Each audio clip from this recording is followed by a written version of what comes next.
So, go.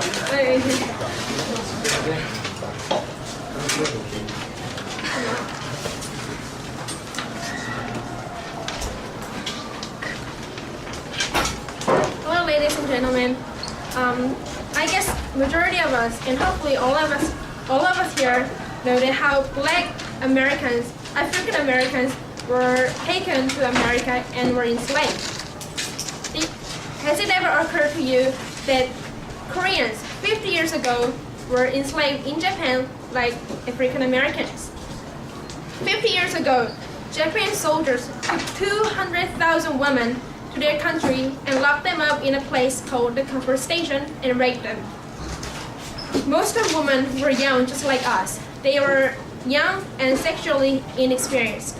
However, they have to engage in sexual relationships with 30 to 40 soldiers a day. How awful is that? It is. In Japan, even though there are plenty of evidence that they have violated so many people's human rights and they have humiliated so many women, they have not yet given any official apology. Japan, even though they are no, thank you. Japan have not taken any responsibility. So, good afternoon, ladies and gentlemen. We are today here to talk about comforting the comfort woman. Before jumping into my argument, I'll briefly give you some definitions of some keywords that we will be using throughout the debate. First, we define comfort as any means to compensate people who have suffered unfairly from what happened to them before. Second, comfort women are those who were forced into unwanted sexual relationships with soldiers repeatedly during a war. So, as I told you before, Japan, even though there are plenty of evidence that they have ruined so many women's lives, they have not given any official apology. And our government has not commanded strongly enough for their apology. It's because in 1965, our government has signed on an agreement that it is okay that Japan do not have to compensate for comfort women's sufferings. So is there no way we can ask for apology? Yes, there is. There is a permanent court of arbitration. It is where private organizations can sue against countries. However, Daewon, one of the biggest comfort women organizations in Korea, has sued against Japan for an unforgivable crime in PCA in 1996. However, Japan refused to appear at the court, and Daewon was not able to accuse Japan's shameless response to the International Society because the organization was so small, and therefore they were not strong enough. Do you know what it means? Even though we rage at the story of comfort women, no one is actually taking any measures and no one is participating in solving the problem. So our government, as the government of Korea, will make the public aware of the comfort women problem through activating current sleeping organizations and websites. The Ministry of Gender Equality, who is responsible for the comfort woman problem, has set up a website. This website is full of common information, which you can find on Naver.com and everywhere. And even though they have their own cyber support group, they have not posted any activities they have done so far. Nothing, not a single photo. The website and organization is absolutely abandoned. And our house will make a full advantage of these websites and organizations. We'll post easier versions of laws concerning comfort women, and through the website, we can also easily recruit volunteer workers to visit lonesome comfort women and raise funds. This way, we can help the comfort women economically and psychologically. Also, in Korean history textbooks, we will add contents about comfort women. Learning about the comfort women from a young age, people will have firmer attitude toward the matter of comfort women. This policy is beneficial because by activating communities and websites, we can help comfort women both psychologically and economically, as I told you before. And also, if our country stands against Japan for the human rights of its people, our nation will be able to have a better reputation in the international society. Community. And this can help There's no such thing. International community. community. Yeah. And this can help the whole country. The policy is practical because managing a website takes a relatively small amount of workforce, money, and time. And also, website is easy to access, and people around the world can communicate with each other about the issues very easily. And so, on the basis of this policy, our house is going to sue the Japanese PCA, and that's what our second speaker is going to elaborate. Thank you.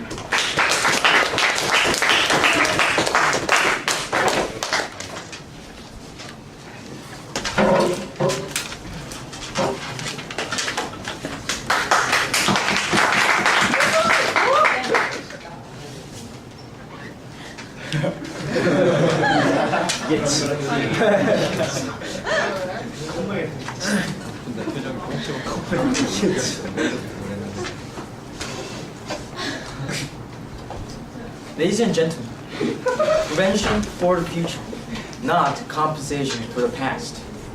Today, as the first speaker of the opposition, I will give you our policy, which is to further promote education and further promote memorials to remind the people of the war that happened decades ago that caused immense disasters.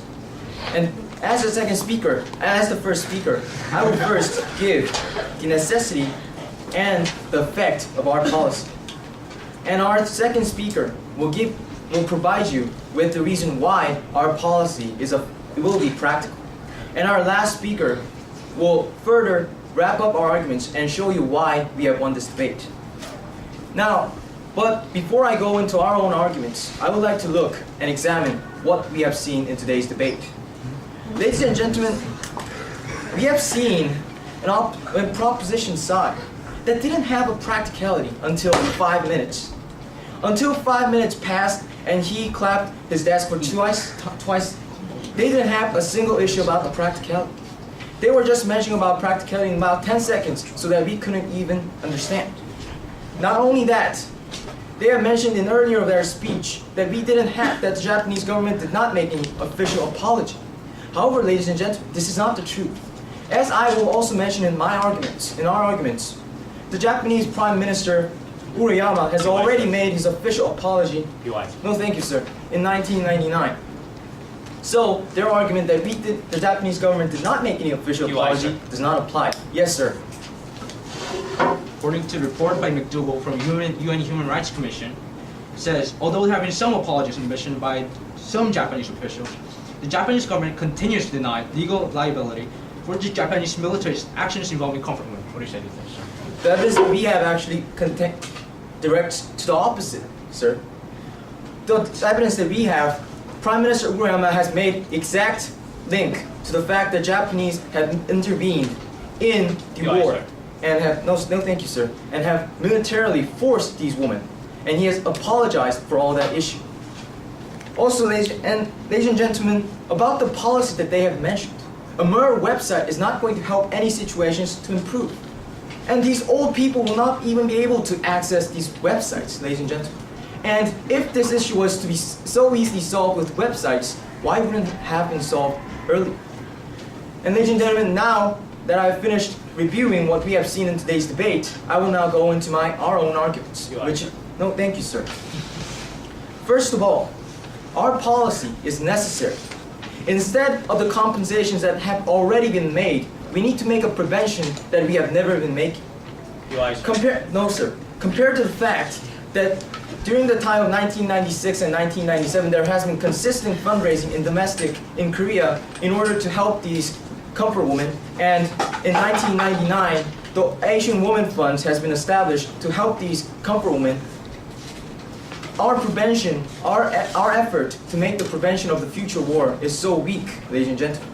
And what we are proposing to make memorials and to make museums, to make further education in history is much more necessary in the status quo. Because the compensation already has been made, and because of that, the necessary is lower than our policy. And to go on to our second argument. Our policy is much more effective. According to the research conducted in 1996, education done by experience is twice as effective as education done in class. Therefore, our policy, which proposes that we make education throughout museums, throughout contests, will be much more effective in preventing the war and future disasters. In this way, ladies and gentlemen, we can see how our policy is much more effective. And not only that, countries like Germany are compensating their past mistakes throughout building memorials and building further contests and further creating more educational system. From these, ladies and gentlemen, we can see the fact that this policy will be much more effective and will help our international community in terms of preventing future disasters, and second, comfort women even more. Yes, sir. And ladies and gentlemen, what have we seen today? We have seen an opposition side, we have seen a proposition side that has not mentioned a single issue about their practicality, necessity, nor effect. In contrast, I have suggested to you why our policy is furthermore necessary and effective. And ladies and gentlemen, because of all these factors that we see today, because of all the necessity and all the effectiveness that we see in our policy should stand instead of the propositions. Thank you.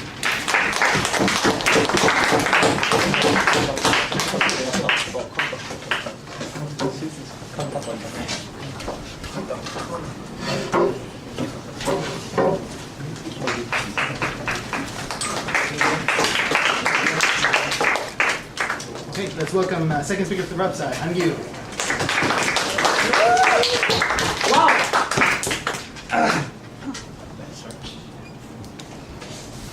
As the second speaker to the proposition, I would like to first rebut the points made by the opposition. Their policy was that they would make future plans to educate people and to prevent such tragedies. I want to ask what those tragedies are, and also part of our policy was that our government gives indirect support for organizations to educate them, and then prevent such tragedies. I don't want to talk about that. So our policy was that we give support to the organizations that does the educational purposes, make those statues, make people donate. Look at us. Sorry. Right, I'll proceed to my points. Hello, ladies and gentlemen. As the second speaker of the proposition, I'll present to you how we could comfort women through getting official apology and economic compensation by the Japanese government. The countries where the victims came from have been unable to have any direct measures against Japan. We are trying to get the apology and compensation through more effective indirect measures against Japan. Since 1991, the comfort women started to protest for an official apology and compensation by the Japanese government. However, Japan has never apologized thoroughly of their crimes involving comfort women. According to a report by McDougall from UN Human Rights Commission, says although there were... Yes, sir. What do you say to the fact that the former Prime Minister Moriyama actually made official apology about the comfort women in 1999? They have taken back the apology several times. That's our data.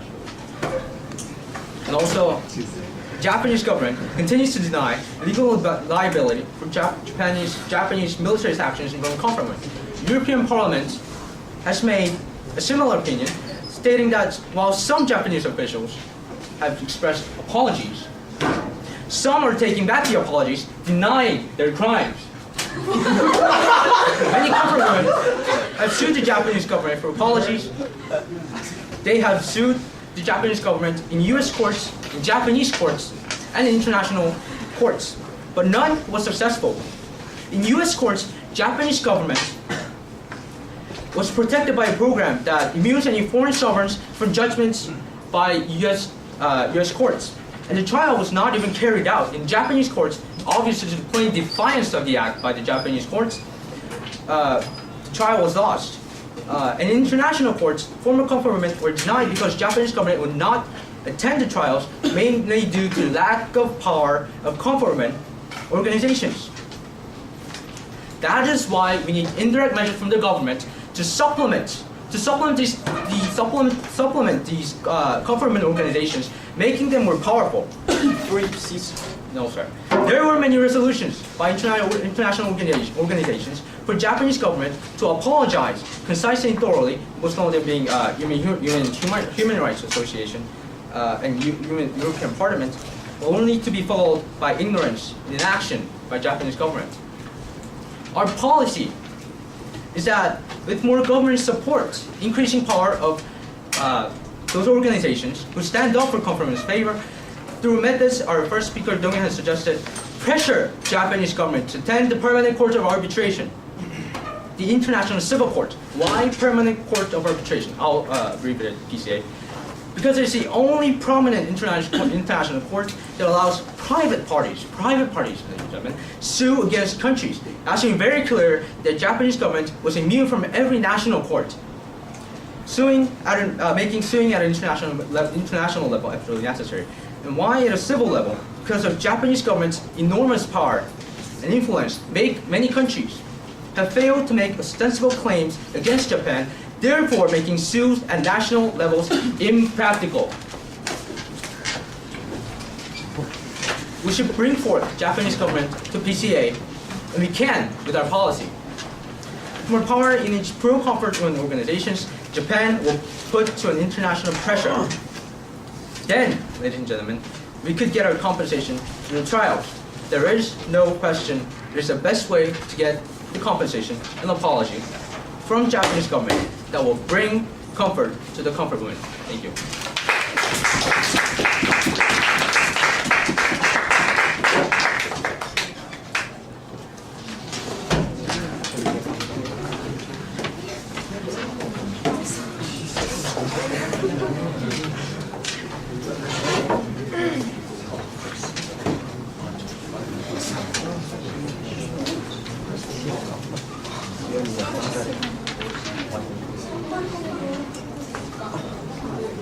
조용해.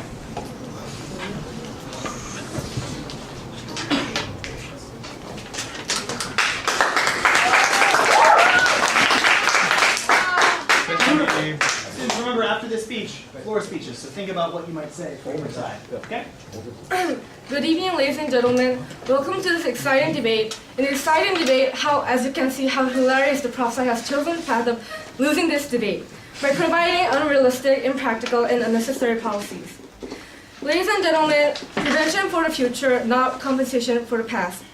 Throughout the history, many developments and improvements of one country were performed by facing the future differently, learning from the past, the mistakes from the past, and the wrongdoings from the past. Concentrating on the solutions for the problems of the past, such as apologizing to the victims of the wars and giving compensation to them is not what we need right now. We should only be aware of those issues in our minds and apply those minds into our future to prevent those problems, to avoid those problems, not ending those issues at once. What we need right now is a policy that could go on forever, which could help the future. As the second speaker of the opposition team, I will first rebut the prof's policy of giving an official apology, and then compared to the policy, I will further elaborate how our alternate policy, which was specifically mentioned by our first speaker, Daewon, is practical, and how we can provide a wonderful policy that will actually help the future. Ladies and gentlemen, the future, while their policy doesn't.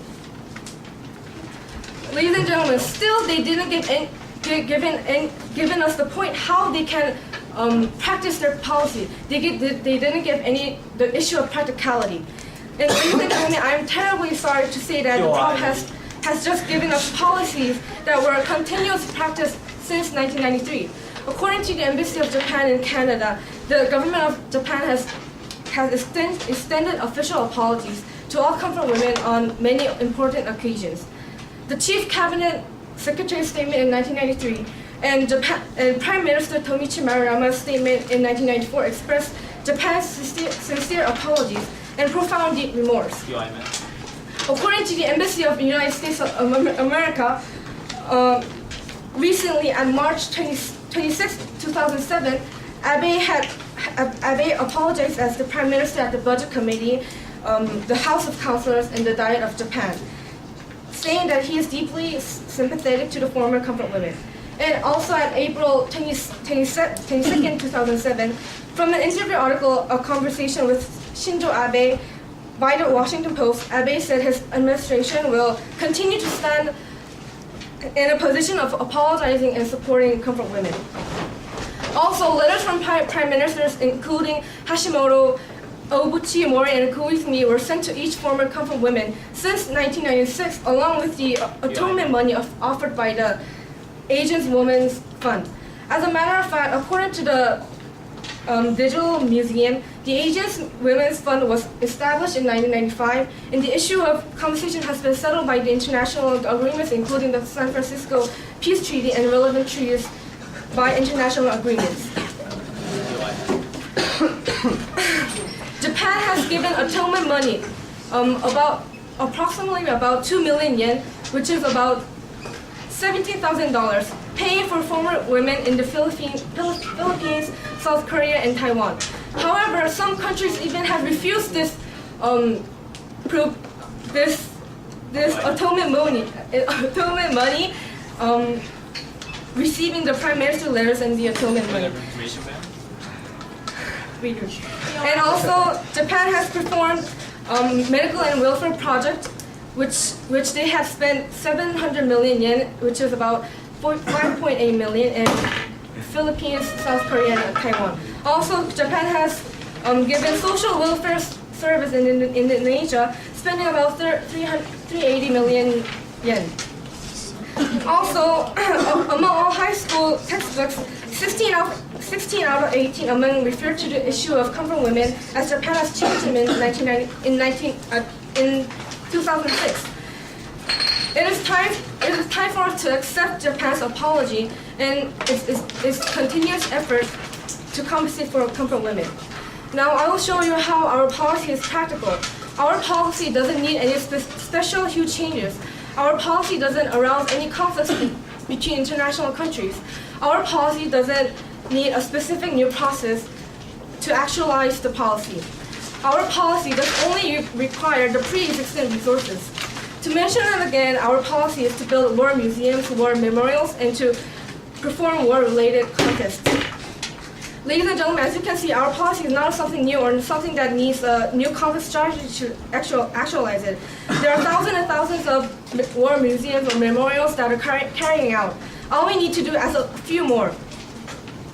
Also, there are numerous organizations that can easily support our policy. According to the Larry Sasori and Executive Director of Korean War National Museum and the National Vietnam War Museum, current sponsoring organizations are supporting our policy. With these pre-existing resources that is available even at this moment, even for the rest of our lives, it makes our policy practical.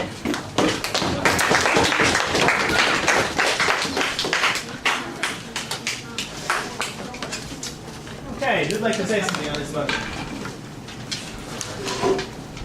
What side would you like to speak for? No.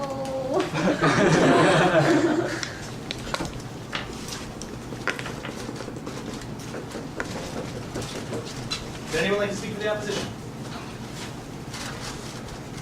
Opposition? Who among you has spoken recently? Last 2 weeks?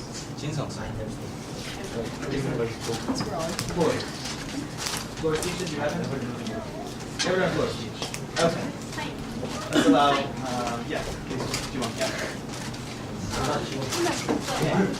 Wait, prop first. You're prop. Prop first. You're up. Okay, first, for both teams, I would like them to know what team they are in. And second, for the first speaker of the opposition side, like his grammar, for example, their necessary is lower than ours. Ladies and gentlemen, the noun form of necessary is necessity. And second, he actually made a good point that the first speaker of the proposition side made the point about the practicality late, but he should have made it more like aggressively, because in another sense it can be also seen as he is actually informing us that the first speaker did, after all, talk about practicality. So you should have set the boundaries for attack and helping the proposition side more clearly. And for the second speaker, actually, she had a lot of energy and she was good. But approximately, she held her head up 30 times, and 20 times she held her up that direction. You should look at the audience when you talk. And also, at the end, she was out of time, so she was almost rapping. So I think that was a little lack of preparation. So I think, in my opinion, if the proposition side builds their opinion more strongly as the last speaker, I think that will be dominant in the debate. Youngmin, thank you, Youngmin. Okay. Interesting floor speech. Very spirited.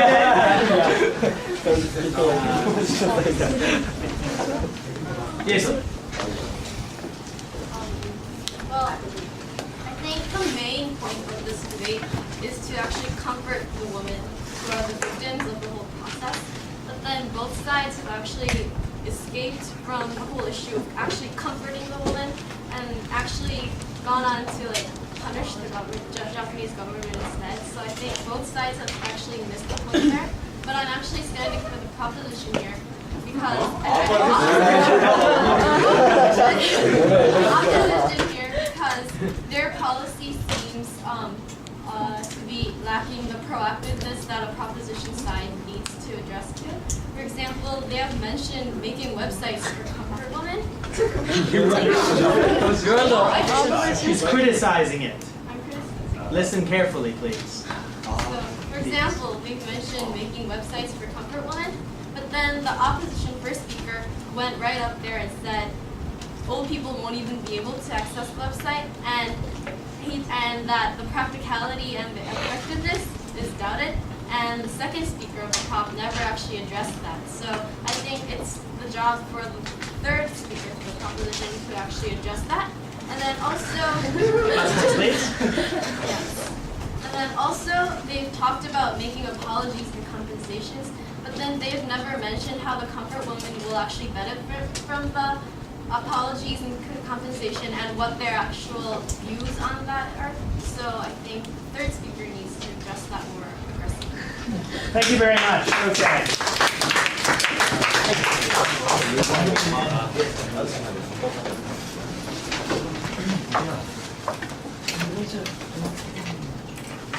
Okay, last speaker for the audience. Let's welcome her. Zaid.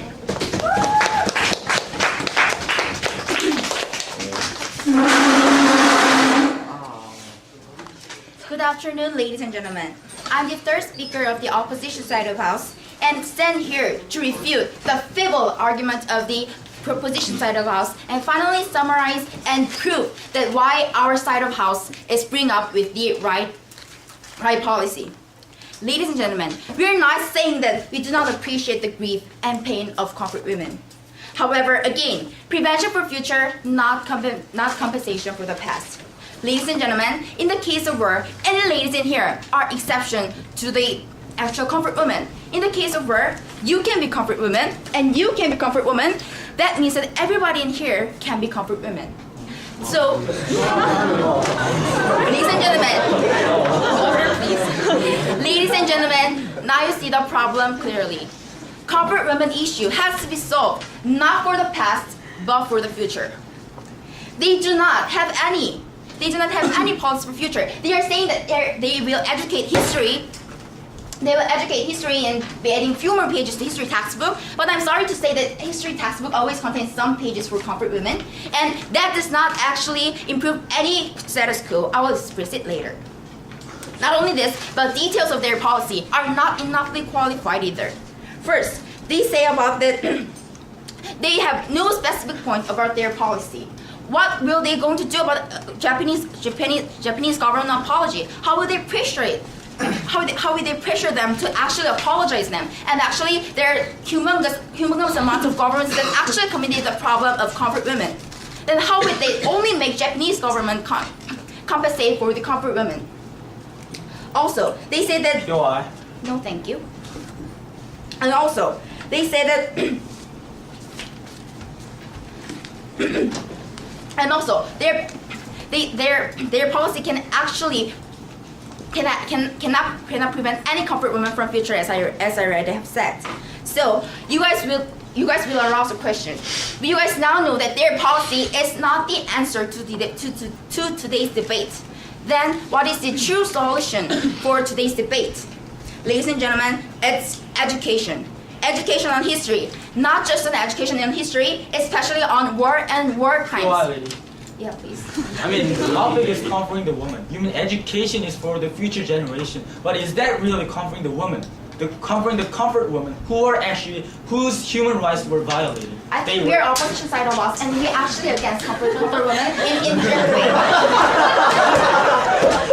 Ladies and gentlemen, again, it's education.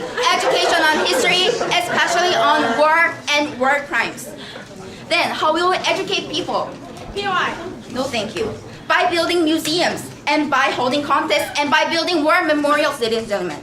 Then, why do we need this policy?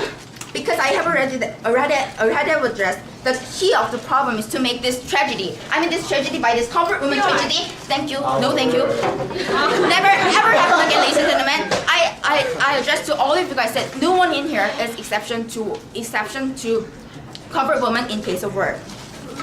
We have answer for the future. Also, why our policy is effective. I said it actually can prevent the future war and war crimes. I said that experiential education, which includes visiting museums, which includes participating contests, that all those things can actually make the students internalize the problem of comfort women and actually make them solve the problem in the future. And finally, why our alternative policy is practical. As our second speaker, Chang Yoo-jin, addressed, that what we have to do is add fewer museums, add fewer contests, and add fewer war memorials to current status quo. Ladies and gentlemen, our policy is clear. Our policy is manifest. Ladies and gentlemen, prevention for future, not the compensation, not the compensation for the past. Their policy is failed. Our policy is right. Be rational, be smart, and see who wins this debate and its opposition side of team. Ladies and gentlemen, I want nobody but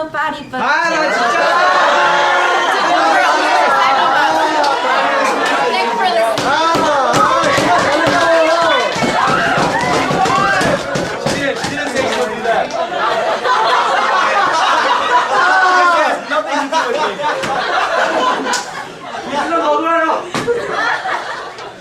Let's have some order in the house, 조용히 해. please. And you opposition side for that.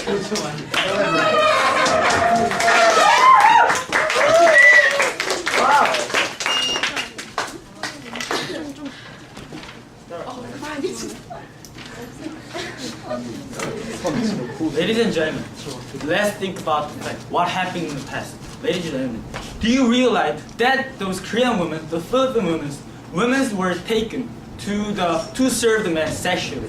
Do you realize that those women had a miserable lives because of the Japanese soldiers, because of the nation, the empire of Japan, and because their administration? And do you realize that there is a country, there is an administration that's actually responsible for those wrongs done by them?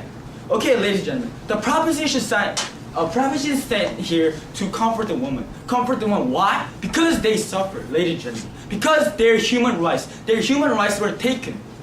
Ladies and gentlemen, about our age, these women, about 16 to 17, these women were taken to become literally sexual slaves, ladies and gentlemen. And that was done by Japan.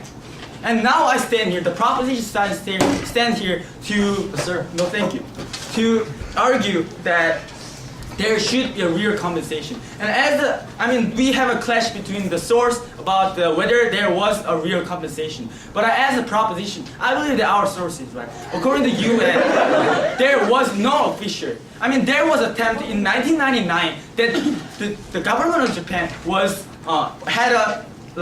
didn't have a real government organization, but a private organization funding those women, funding the comfort women. But that means they are not going. Thank you. They are not going to compensate for officially. Okay, ladies and gentlemen. See, the main point about the proposition is that there were numerous attempts because we knew that there should be a compensation. There were these women whose rights were taken, who were the sexual slaves done by Japan.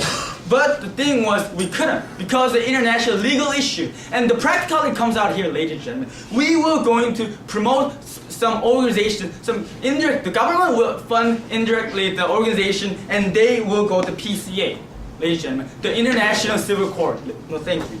And through this, that we couldn't reach this agreement with Japan because they will not come out at the court. But we will make them come out at the court by promoting some special organization, not through as a country to country. That just can't happen. No, thank you. And so, as the second speaker elaborated, there is an international civil court, and according to our argument, according to our reasoning, we will make them come out to the court, and we will make them compensate for what they do. No, thank you. Point of information, sir. No, thank you. And their argument about preparing the future. Rather they kept saying prevention for future, but it rather sounds like forget the past. There was the past, and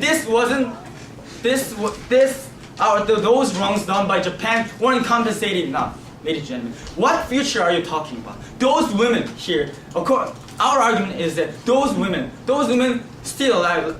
There are many, the comfort women are still alive, and they still want, those women want the apology, want the official apology from them. And we are sending this message to Japan. We are saying that there should be an official apology or official economic compensation for their acts. That's what this proposition is for. Opposition, the prevention for the tragedy. What is a tragedy? The first speaker came out here, and there will be a tragedy, and we will protect the tragedy. But what tragedy are they talking about, ladies and gentlemen? And they said they were going to build the museums. What about the money issue, ladies and gentlemen? They didn't mention a single point about money. What are they talking about? They didn't give the exact their policy in detail. So proposition, we are fighting for those rights. We are fighting for the rights of our grandmothers, that they were sexual slaves. So the proposition is to fight for those rights. And remember that those human violation was there. Thank you.